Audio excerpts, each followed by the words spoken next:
அடுத்து தேங்காமல் இயங்க திரு ராமலிங்கம் அவர்களை மேடைக்கு அழைக்கிறேன். தன்னுடைய நெறி சார்ந்த சொற்களாலும் வாழ்க்கையாலும் உலகம் முழுவதும் உள்ள தமிழர்கள் நெஞ்சில் இடம்பெற்றிருக்கக்கூடிய ஐயா தமிழறிவு மணியனர்களே,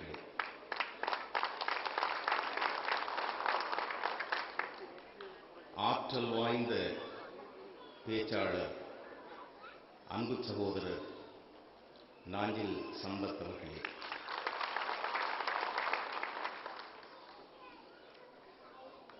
பாரதி விரும்பிய இளைஞர்களாக, பாரதி காட்டிய நண்பர்களாக, இன்னார் இவர் என்ற வேறுபாடு இல்லாமல் இணைந்து இயங்கிக் கொண்டிருக்கக்கூடிய பாரதி நட்புக்காக அமைப்பைச் சேர்ந்த அன்பு நண்பர்களே, பேருந்து கொண்டோரே, பெரியோரே, பெற்ற தாய்மாரே, நல்லிளம் சின்னங்கள், வணக்கம்.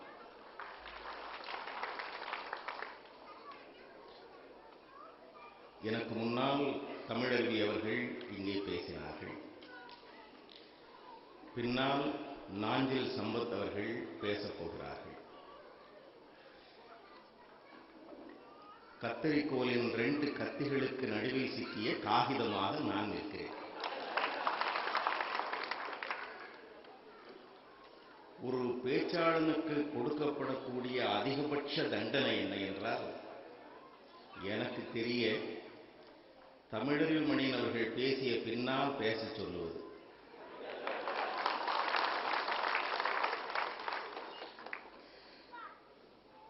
உங்களில் எத்தனை பேருக்கு குற்றால அருவியில் குளித்திருக்கக்கூடிய வாய்ப்பு கிடைத்திருக்கும் என்று எனக்கு தெரியவில்லை. அந்த அருவியில் குளித்தால் கிடைக்கும் அனுபவம் தமிழறிவியினுடைய பேச்சை கேட்டால் கிடைக்கும்.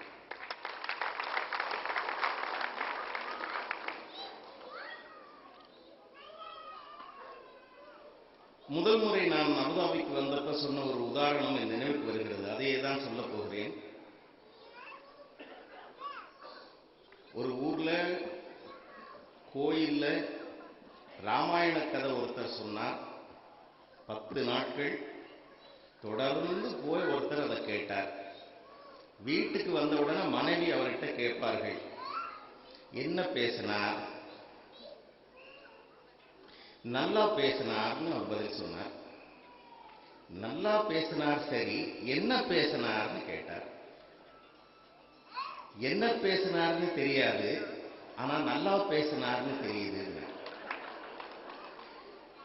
அந்த மாதிரி என்ன சொன்னாங்க, அந்த வீட்டில் சாணி என்ற கூடை இருக்கும். அந்த கூடையை எடுத்துக்கிட்டு குளத்துக்கு போய் அதுல தண்ணி எடுத்துக்கிட்டு வான்னு அந்த மாதிரி சொல்லிச்சு. இவர் சரின்னு போய் குளத்துல அந்த சாணி கூடையை முக்கி வீட்டுக்கு கொண்டு வந்தார். அதுல தண்ணி எங்க நிற்கும்? 10 தடவை அந்த அம்மா அனுப்பிச்சது. மனம் போனாம 10 தடவையும் போய் முக்கி முக்கி கொண்டு வந்தார். ஒன்னும் நிக்கல. அந்த அம்மா சொல்லிச்சு, அந்த சாணி கூடைய நீயும் ஒண்ணு.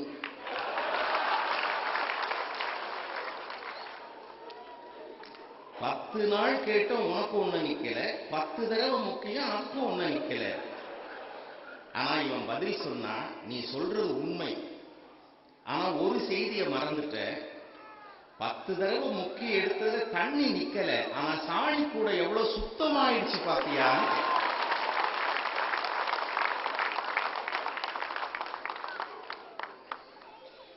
அருவியில் குளித்தால் உடம்பு எப்படி சுத்தமாகுமோ அப்படி தமிழருவியினுடைய பேச்சை கேட்டால் மனசு சுத்தமாகும் என்பதற்காக இதை நான் சொல்ல வேண்டும்.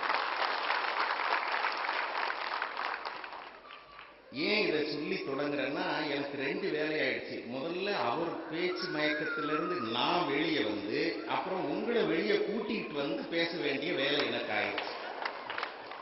எனக்கு காதலும் கவிதையும்னு தலைப்பு. ஏதாவது உள்குத்து வச்சு எனக்கு இந்த தலைப்பு கொடுத்தார்களான்னு எனக்கு தெரியவில்லை. இவன் இதை பேசுறதுக்கு தான் லாய்க்குன்னு நினைச்சிட்டாங்களான்னு எனக்கு தெரியவில்லை. அதுக்கு இவ்வளவு கைதட்டல் வர்றது எனக்கு இன்னும் வியப்பா இருக்கு.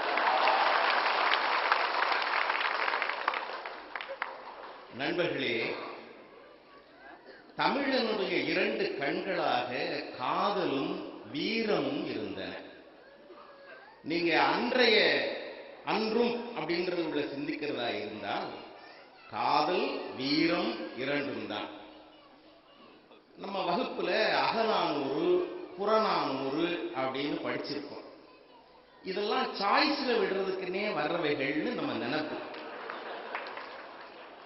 ஏன்னா இப்ப கடன் ஒருத்தர் வாங்கினாருன்னு ஒரு புலவர் கடன் திருப்பி கேட்க போனவங்கிட்ட அவர் அகநானூறு தெரியுமா புறநானூறு தெரியுமான்னு தொடங்கினா அவன் என்ன சொல்லுவான், அகநானூரை எடுத்து அந்த பக்கம் வை, புறநானூரை இந்த பக்கம் வை, நான் கொடுத்த 400 எனக்கு கொடுன்னு கேட்பான்.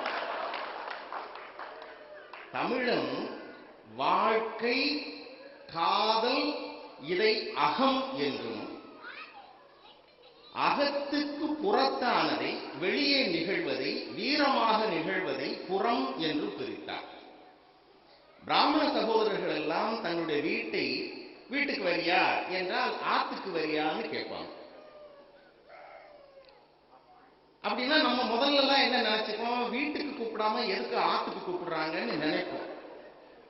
ஆனால் அகம் என்பதிலே இருந்து திரிந்த சொல்ல தூய தமிழ்ச்சொல். அகத்துக்கு வருகிறாயா என்பதுதான் மறுவி ஆத்துக்கு வரியான்னு மாறுது. அகம் என்பது வீடு சார்ந்தது. காதலை பற்றி பேசுவது அகம், வீரத்தை பற்றி பேசுவது புறம். இதுதான் அகநானூறு புறநானூறுன்னு பிரிந்தது. பழைய இலக்கியங்கள்ல இந்த கவிதைகள்னு பார்த்தா காதலை சொல்றப்ப நம்மால் அவ்வளவு மகிழ்ந்து சொல்லி இருக்கிறார். நான் தொடக்கமாக ஒரு கலித்தொகை பாட்டை குறிப்பு மட்டும் காட்டுகிறேன் உங்களுக்கு, வியப்பா இருக்கும் உங்களுக்கு. ஒரு தோழி ஒரு தலைவி தான் காதலிப்பா, தோழி கூட இருப்பா. இதுதான் பழங்கால கதை. நீங்க பழங்கால பாட்டு ஒண்ணு உண்டு, தாதி தூதோ தீது தத்தை தூதோதாது தூதி தூதொத்தித்த தூதோதேன்னு ஒரு பாட்டு. பயங்கராஜ் இதுக்கு மேல சொல்ல மாட்டேன். தான்ற அந்த ஒரு வல்லின சொல்ல வச்சு எழுதப்பட்ட வெண்பா. அதுல ஒரு கருத்து என்ன சொல்றான், யாரை தூது அனுப்பலாம்ன்றப்போ குறிப்பா தோழிய தூது அனுப்ப கூடாதுன்னு தலைவி நினைக்கிறாளாம். ஏன், ஒரே பயம் ரூட்டு மாறிடுமோன்றது. தலைவிதான் காதலிப்பாள், தோழி கூட இருப்பா. தோழி கிட்ட தலைவி சொன்னாள், தோழி அவனை உனக்கு நினைவு இருக்கான்னு தொடங்கினான். எவனன்னு கேட்டா தோழி. ஆற்றோரமாக இருக்கிற மண்ணுல வீடு கட்டி நம்ம விளையாடுறப்ப நம்ம அப்படி வீடு கட்டி இருப்போம், வேகமா ஓடி வந்து அதை உதைச்சி கலைச்சு விட்டுட்டு ஒருத்தன் ஓடுவானே, ஞாபகம் இருக்கா அப்படின்னு கேட்டா தலைவி. தோழி சிந்திச்சார், ஒரு பையனா பரவாயில்ல, நிறைய பையனுங்க அப்படித்தானே பண்றானுங்க, நீ யார சொல்ற? இல்லப்பா, நம்ம அழகா ரொம்ப ஆசையா ஒரு மாலை வாங்கி கழுத்துல மாட்டிட்டு போறப்ப அந்த மாலையை அறுத்துட்டு ஓடனானே, நம்மளை கிண்டல் பண்ணணுன்றதுக்காக அறுத்து விட்டானே, அவனை ஞாபகம் இருக்கா? தோழி சிந்திச்சா, எனக்கு தெரிஞ்ச 3 பையன் அப்படி பண்ணியிருக்கான், நீ யார சொல்ற? அடப்பா, ஒரு தடவை நம்ம பந்து வச்சு விளையாடுறப்போ தூக்கிட்டு ஓடிட்டானே அப்படின்னு ஞாபகப்படுத்தினான். இப்ப நான் பாட்ட சொல்றேன். சுடல் தொடி கேளாய் தெருவில் நாம் ஆடும் மணற்சிற்றில் காலில் சிதையா அடைச்சிய கோவை பறிந்து வரிப்பந்து கொண்டோடி நோதக்க செய்யும் சிறுபட்டி. எப்படியா அந்த சின்ன பையன் நம்மளை ரொம்ப நோவடிப்பான், அவன் என்ன தெரியுமா பண்ணான்னு கதை தொடங்குற. என்ன பண்ணா? அன்னையும் நானும் இருந்தேமா, அம்மாவும் நானும் வீட்டுல தனியா இருக்கோம். வெளிய குரல் கேட்டு, என்ன குரல்? ஏமா குடிக்க தண்ணி கொடுங்கம்மான்னு ஒரு குரல் கேட்டு. இவன் தண்ணி குடிக்க வரல. கிருபானந்த வாரியார் சுவாமிகள் வேடிக்கையா ஒண்ணு சொல்லுவார், புதுசா கல்யாணம் ஆனவன் தண்ணி குடிக்கணும்னு அடிக்கடி சமையல் ரூமுக்கு போவான் சொல்லிட்டு அவர் வயசுக்கு அவர் கேட்பார், அவன் தண்ணி குடிக்கிறதுக்கா போறான் அப்படின்வார். சரியா? கொஞ்சம் தண்ணி குடிக்குமான்னு குரல் கேட்டு, இல்லையே உண்ணு நீர் வேட்டேன் என வந்தான். அம்மா என்ன சொன்னாடா, யாரோ தண்ணி கேட்கிறாங்கம்மா, அந்த டம்ளர்ல தண்ணி கொண்டு போய் குடுன்னு அம்மா சொன்னான்.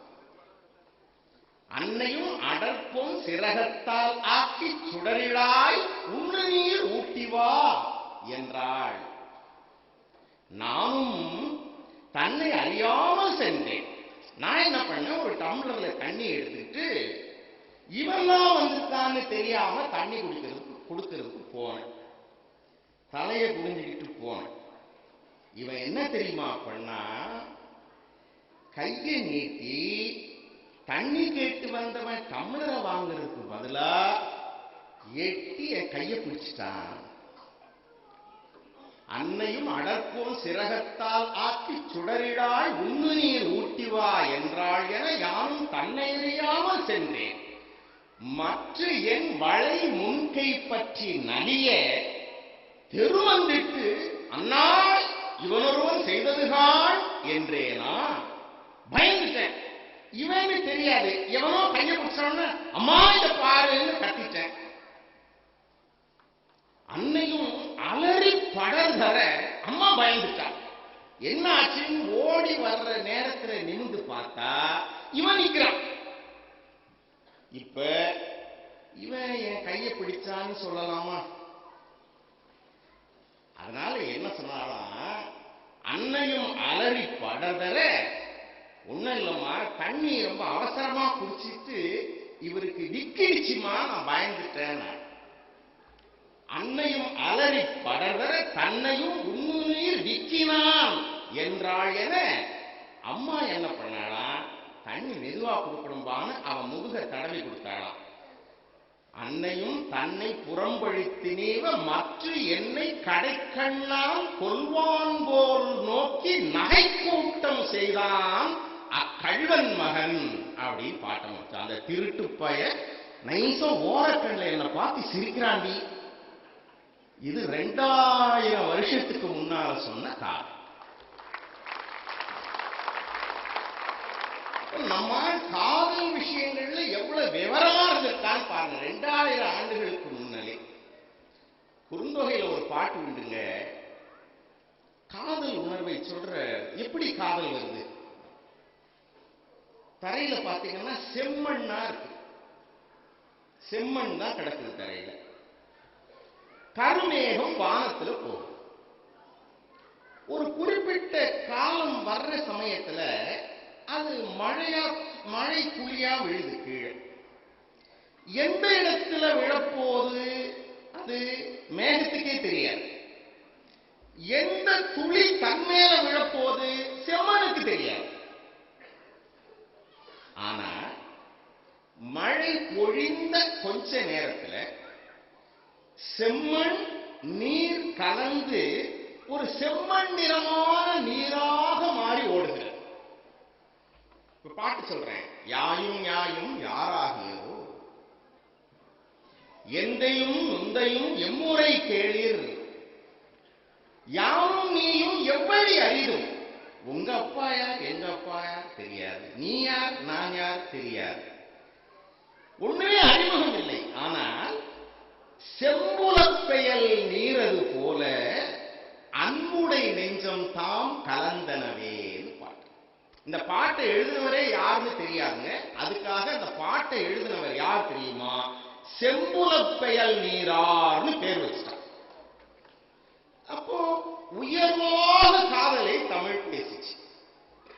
அப்போ அந்த காலத்துல காதல்லாம் ரொம்ப உயர்வாதான் இருந்ததா அப்படின்னா அப்படின்னு சொல்ல முடியாது. சிவபிரகாச சாமிகள் நினைக்கிறேன், எனக்கு பேர் ஞாபகம் வரல சட்டுன்னு, அவர் சொன்னார், பார்வதி தேவிக்கு சிவபெருமான் மேல எப்பவே ஒரு சந்தேகம் இருந்துதான். இவர் கழுத்துல பாம்பை மாட்டி வச்சிருக்கிறார், எல்லாருக்கும் தெரியுது. கையில திருவோடு வச்சிருக்கிறார், எல்லாருக்கும் தெரியுது. பிறைச்சந்திரன் வச்சிருக்கிறார், எல்லாருக்கும் தெரியுது. இந்த கங்கைன்ற பெண்ணை மட்டும் சடாமுடிக்குள்ள ஒளிச்சு வச்சுக்கிட்டு இருக்கிறாரு. ஏன்? யாருக்கு டவுட்டு? பார்வதி தேவிக்கு சிவபெருமான்ல இந்த பெண்ணை ஏன் இப்படி மறைச்சு வச்சிட்டு இருக்கிறாரு? கங்கைனாலே ஒரு எரிச்சல். சகக்கிழத்தின்னு நினைக்கிறார். நீங்க தமிழ்ல ரொம்ப சாதாரணமா, நான் எனக்கு மேடையில சொல்ல கூட கொஞ்சம் தயக்கமா இருக்கு, நீங்க புரியணும்ன்றதுக்காக சொல்றேன். சகாலத்தின்னு ஒரு வார்த்தை சொல்லுவாங்க. அது கேவலமான வார்த்தை இல்ல. சகக்கிழத்தி, கிழத்தினா உரிமையானவள், சகக்கிழத்தினா எனக்கு மாறி அவ்வளவு உரிமை போடுறவன் அர்த்தம். அந்த தமிழ்ல பேச்சுவாக்குல சென்னை தமிழ் மாதிரி ஆயிப்போச்சு அந்த வார்த்தை. ஒரு நாள் பார்வதி வேற எதுக்கோ கோபமா இருந்தாங்க. சிவபெருமான் என்ன பண்ணாரா, பொதுவா பல ஆண்கள் பண்ற மாதிரி பார்வதி தேவியை தனியா கூட்டிட்டு போய் படக்குன்னு காலில் விழுந்துட்டார். ராகவன் எப்படி சிரிக்கிறார் பாருங்க. படக்குன்னு காலில் விழுந்துட்டார். பார்வதி தேவிக்கு ரொம்ப மகிழ்ச்சி ஆயிடுச்சு. எதுக்கு மகிழ்ச்சி? கணவன் காலில் விழுந்தா அதுக்கா? கணவன் தலைக்கு உள்ள ஒழிஞ்சிட்டு இருக்க சக்காலத்தி காலில் விழுந்தாலே சந்தோஷப்பட்டாங்க. இப்படி பாட்டு எழுதுறான். நீங்க சிலப்பதிகாரம் என்ன கதையை சொல்லுது? கற்பினுடைய அணிகலனாக அடையாளமாக விளங்கியவள் கண்ணகி. ஆனால் கோவலனுக்கு கண்ணகி போதவில்லையே. கண்ணகி போதவில்லை. நம்ம அதுல தமிழ்நாட்டில் தோன்றிய தமிழ் காப்பியம், அதை நம்ம மறைக்க முடியாது. மாதவி நடனம் ஆடுகிறாள். நடனம் ஆடக்கூடிய பெண்ணை இவனுக்கு கோவலனுக்கு விருப்பம் வந்துருச்சு. மனைவியை மறந்துட்டான். எப்படி மாதவிகிட்ட போனான்னா, கோவலனை பத்தி இளங்கோடிகள் ரொம்ப அழகா எழுதுறார். இந்த சாதாரணமா இன்னைக்கு நம்ம கிண்டல் பண்ணுவோம், மைனர் மாதிரி திரிகிறான்னு. அப்படி திரிஞ்சானோ கோவலன். நகர நம்பியர் திரிதரும் அருகில் எழுதுறார் இளங்கோடி. நகர நம்பியர்னா சும்மா அப்படி நல்லா ட்ரெஸ் பண்ணிட்டு அப்படி சுத்திட்டு பஸ் ஸ்டாண்டா நிக்கிற பையன் அர்த்தம் வச்சுக்கோங்களேன். நகர நம்பியர் திரிதரும் அருகில் இவங்களோட அம்மா போய் விற்கிறார். யாரு? மாதவியோட அம்மா. 1008 பொன் கழஞ்சு யார் கொடுக்கிறீர்களோ அவளுக்கு மாதவி சொந்தம் என்றால், கட்டிய மனைவியை மறந்து அவள் பின்னால் போனவன் தான் கோவலன் மாதவி. ஆனால் மாதவி பரத்தைய குலத்திலே பிறந்திருந்தாலும் கூட ஒரு காதல் பெண் எப்படி வாழ வேண்டுமோ அப்படி வாழ்ந்தாள்னு காட்டுது எழுதுவோம். நீங்க புராணங்கள்ல கண்ணன் ஒரு மாதிரி, ராமன் ஒரு மாதிரி. எல்லாருக்கும் ராமன் மாதிரி இருக்கணும்னு ஆசை. ஆனா நிலைமை வேற மாதிரி ஆயி. கண்ணன் இருந்தா மாதிரி கண்ணனை வணங்குறவே தவிர கண்ணன் இருந்தா மாதிரி ஒருத்தன் இருந்தான்னா அவன் முதுகெலும்பு முறிஞ்சிடும். ஏன்? பாரதி எழுதுறான், தீராத விளையாட்டு பிள்ளை கண்ணன் தெருவிலே பெண்களுக்கு ஓயாத தொல்லை, தின்னப்பழம் கொண்டு வருவான், பாதி தின்கின்ற போதிலே தட்டி பறிப்பான், என்னப்பன் என்னையன் என்றால் அதை எச்சில் படித்து கடித்து கொடுப்பான்.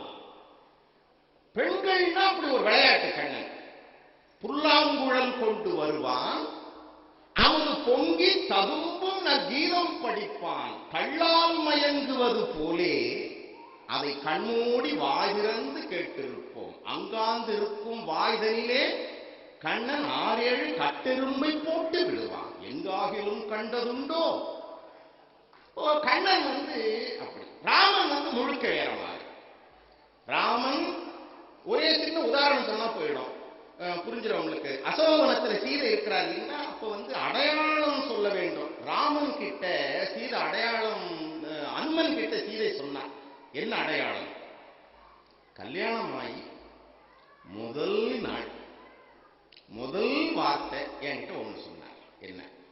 இந்த இப்பிறவிக்கு 2 மாதரை சிந்தையாலும் கொடே.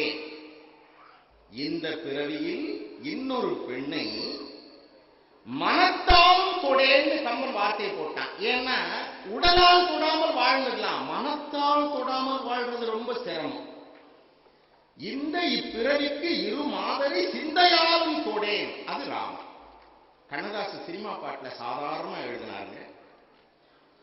ராதை மடியில் கண்ணன் இருந்தான், கண்ணன் வேறு பெண்ணை மனத்தில் எண்ணி இருந்தான். இன்னொரு சொல்றேன், ஃபாலோ பண்ணணுன்றக்காக. ராதை மடியில் கண்ணன் இருந்தான், கண்ணன் மனத்தில் வேறு பெண்ணை எண்ணி இருந்தான். சீதை மடியில் ராமன் இருந்தான், ராமன் வேறு பெண்ணை நெஞ்சில் எண்ண மறந்தான். கண்ணன் என்பது மோக வடிவம், ராமன் என்பது காதல் வடிவம். இதுதான் கண்ணதாசன் இருக்க. அப்போ நீங்க அன்றுன்னு பாத்தீங்கன்னா காதலை வரிந்து வரிந்து வரிந்து ரொம்ப அழகாக, அது கம்பனாகட்டும் வள்ளுவனாகட்டும், வள்ளுவனுடைய இன்பத்துப்பால படிச்சா ஊழல் செய்திகளை வள்ளுவன் சொல்ற அழகு மாதிரி கிடையாது. சரி, அந்த கவிதைகள் தான் அப்படியானா ஒரு நாட்டுப்புற பாடல் உண்டு. நாட்டுப்புற பாடலுக்கு தாய் தந்தை யாரோன்னு நீங்க சினிமா பாட்டு கேட்டிருப்பீங்க. யார் எழுதுன்னு தெரியாது. ஒரு பெண் கணவனோடு ஒரு சின்ன குழந்தை இருக்கு, ஒரு ஒரு வயது கூட இல்லாத ஒரு குழந்தை இருக்கு. கணவன் எங்க வெளியே அலுவலகத்துக்கு இல்ல பணம் சம்பாதிக்கிறதுக்காக வெளியூருக்கு போயிட்டு வர்றான்னு வச்சுக்கோங்களேன். அபுதாபிக்கு வந்துட்டு ராமநாதபுரம் திரும்பி வந்திருக்காருன்னு வச்சுக்கோங்களேன் ஒரு பேச்சுக்கு. இப்ப தன்னுடைய காதலை அந்த பெண்ணு கணவன் கிட்ட சொல்லும். எப்படி சொல்றது? அந்த நாட்டு பாடல் நீங்க கேட்டிருப்பீங்க. அந்த நாட்டு பாடல் தொடங்கின உடனே உங்களுக்கு தெரியும். குழந்தை முதல் அந்த ஒரு வயசு குழந்தை அழுது, ஆறு எழுதா ஏன் எழுதா என் கண்ணே ஏலப்பூ வாய் நோக, ஏன் எழுதா என் கண்ணே ஏலப்பூ வாய் நோக. அத்தை அடிச்சாலோ அரளிப்பூ தண்டாலே, மாமன் அடிச்சானோ மல்லிகைப்பூ செண்டாலே. அதுலயே நாத்தனார் சண்டை காட்டிடுவார். மாமன் மல்லிகைப்பூ செண்டால் அடிப்பானாமா, அத்தை அரளி செண்டு எடுத்து அடிப்பான்.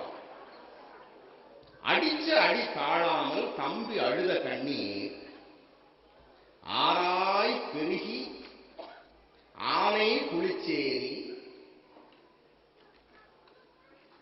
குளமா தேங்கி குதிரை குளிச்சேரி வாய்க்காலாய் ஓடி வழிப்போக்கர் வாய்கழுவி இஞ்சிக்கு பாய்ந்து எலுமிச்சை வேரோடி மஞ்சளுக்கு பாய்ந்து மறுகொழுந்து வேரோடி